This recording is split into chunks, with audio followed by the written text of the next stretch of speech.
Um, Good morning. I wanted to say thank you first to the EFTC for hosting us this week and to Phoenix Futures. It's been just a lovely week. My name is Claudia Rosenthal-Plepler.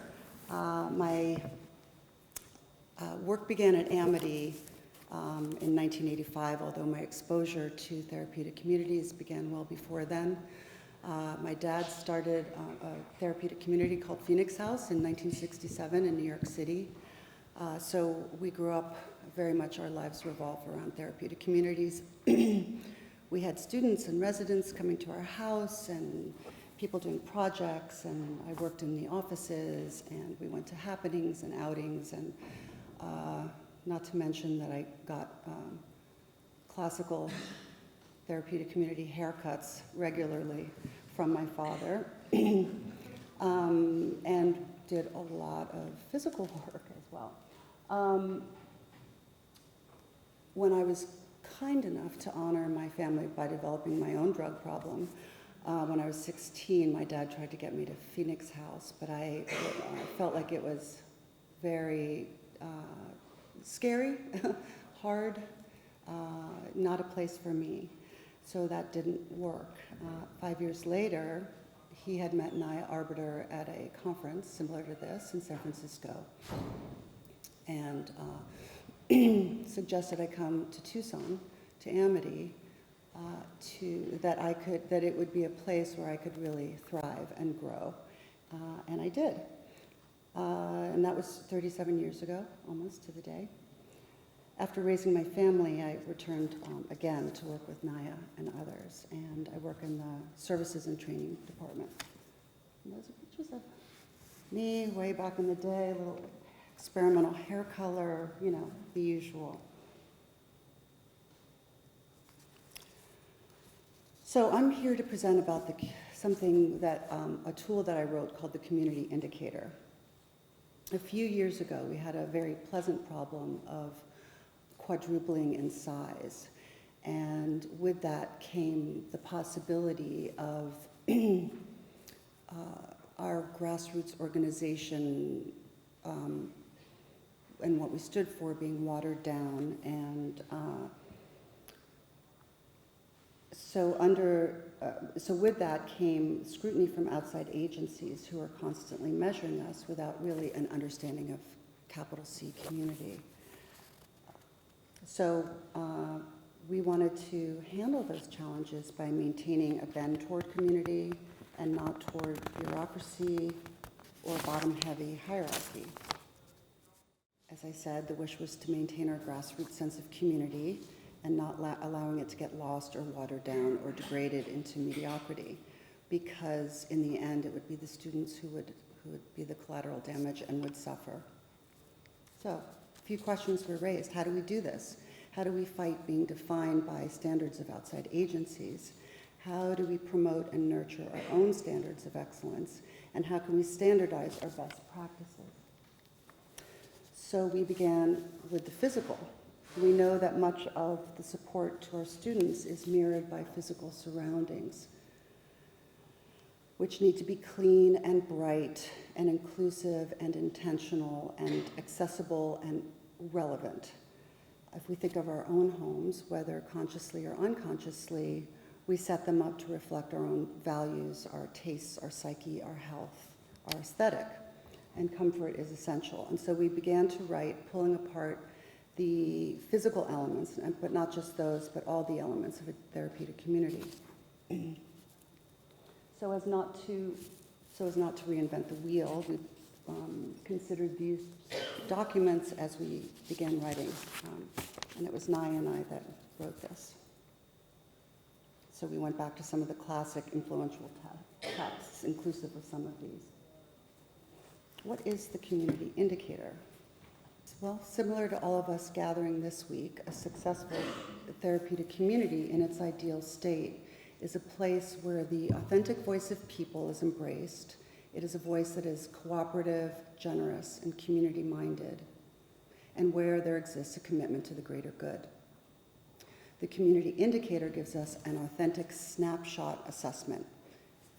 It is a self-auditing tool that measures the health, vitality, and focus of a residential campus to ensure it remains both student and mission focused. It's a living document and it changes as the organization evolves. It began initially as a paper and pencil tool, but we ended up writing it on a platform called QuickTap Survey.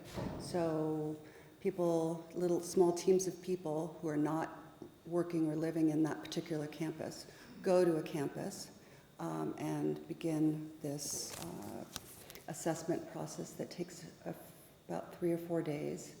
It's about 600 plus questions, and it also uses photographs and videos and notes. There's Likert scales and yes/no answers and all sorts of things in it. It's in 4 parts, and part 1 is deals with the community environment, inclusive of all of these areas. And the questions are very, very detailed, down to, is there padding on the chairs?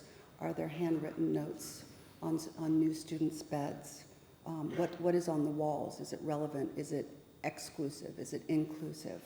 In the dining room, we have menus with quotes on them. Are we using those quote menus?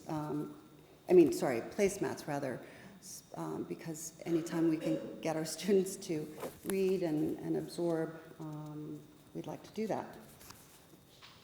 Part 2 looks at climate crisis and sustainability,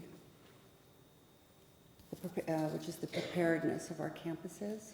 It looks at emergency supplies such as generators, blankets, food, water, etc., the state of our renewable resources, our gardens, our farms, and the state of our campuses regarding things like recycling and climate awareness, education, student seminars, proper buying practices, our vehicles. Part 3, we look at students and faculty. We meet with students in focus groups as well as faculty in focus groups separately. We also meet with them alone. It's a tremendous opportunity to catch what's falling through the cracks. We look at student basics. Do they feel welcome? Do they trust faculty? What are they learning? Are they learning? How's the food? How are their beds? Do they have friends? What do they need? We also look at the faculty. Are they knowledgeable about Amity history, Amity culture, policies? Are they supported, happy, learning? Do they feel included? We ask them about their own students. Do they know their students' names? Do they know their stories? Do they know their birthdays? And we just mark all of this down. Part 4 is the foundations of community building. So we look at many things inclusive of what's on the slide. For instance, with seminars and teaching, we will just stop 3 faculty and ask them to give us a quick seminar. Each faculty is supposed to know 3 seminars, just boom, drop of a hat. And so we'll sit down and ask them, share your seminar with us. So then we write up a report. First we do a detailed debriefing at the end of the few days. We sit down with the directors and the senior faculty, and then we do kind of a red light, green light, yellow light report. And as expected, red light would be highlight areas that need immediate attention, improvement, or are urgent. For instance, the last tour we did of one of our campuses in Los Angeles called Beacon House, the emergency supplies were in a location that was very far away, which would really do the campus no good if we had a blackout or there was an earthquake or something, since it is California. And there was no generator on site, so that we changed that very quickly. We can do yellow lights, which need attention and improvement. For instance, our faculty are given reciprocity partners when they come, when they begin working, so that they can learn the ropes from another faculty member. But some things, as we know, kind of fall in favor, fall out of favor. And I had spoken to a faculty member who just had no idea even where to make Xerox copies. So we realized that the reciprocity partners needed to be re-implemented, and so we were able to discover that. Green light, for instance, are areas that have improved or are doing well. So one of the campuses had all sorts of mismatched bedding, and the rooms looked terrible and the bathrooms were filthy. But this time when we went back, it was all the bedding matched and the grout was all scrubbed clean and it looked great, so that was positive. So when Michelangelo was commissioned to create the statue of David, he was given a massive but a very flawed piece of marble. Decades before, others had attempted to use that same piece of marble but had walked away, claiming that it would hinder making something with integrity. But Michelangelo had a vision, and he was undaunted, and tens of thousands of hammer strokes later, he created his stunning and perfect statue. In fact, he is known to have said that he saw an angel within that massive rock and carved it until he set it free. As practitioners, we're tasked every day with visualizing people's authentic selves within.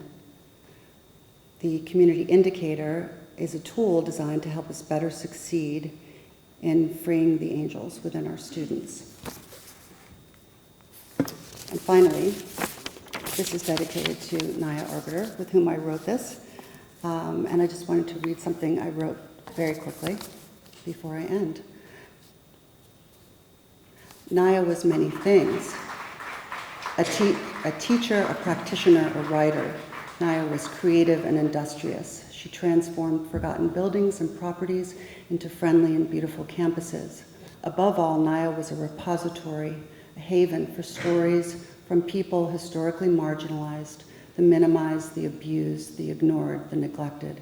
She was a library of stories shared, whispered, written, and wept within the sanctuary of the circle. Naya was a catalyst for change. She created a communion of safety for sharing the razor-sharp details of one's experience, never previously disclosed, that begins to lighten the burden of pain and secrecy. And with this, Naya created space for people to change the vector of their lives, experience dignity, achieve citizenry, and practice success. Naya's innate understanding and creation of whole-person curricula lives today, fostering personal growth, emotional literacy, and social responsibility. Her work and friendship will be forever missed. And I thank you for your time.